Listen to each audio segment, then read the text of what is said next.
C'était une fin d'après-midi d'automne, l'air sentait la pluie et les feuilles mortes collaient aux baskets de Zoé. C'était son rituel, courir seule sur le sentier boisé à la sortie de la ville. Aujourd'hui, tout semblait plus silencieux que d'habitude. Alors qu'elle sortait de la voiture, un pick-up blanc était déjà garé, moteur ronronnant, la musique trop forte pour ce coin reculé. Le conducteur, un homme d'une cinquantaine d'années, fixait Zoé à travers son rétroviseur, le regard aussi froid que l'atmosphère.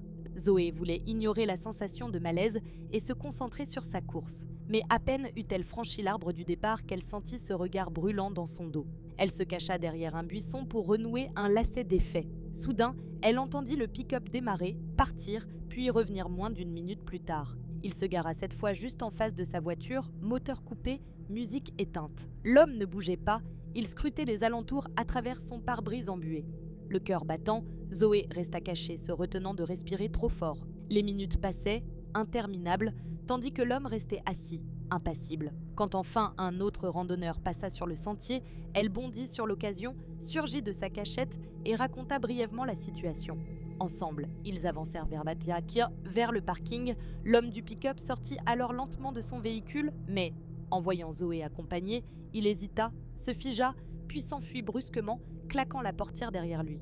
De retour à sa voiture, Zoé sentit la tension baisser, mais le frisson persista. Même en sécurité, l'image de ce visage figé la hantrait longtemps. Cette nuit-là, en rentrant chez elle, elle vérifia chaque serrure. Et, devant le miroir, elle se jura de se fier à son instinct, peu importe si la peur semble absurde. Après tout, il suffit d'un regard trop insistant pour transformer la routine en véritable cauchemar.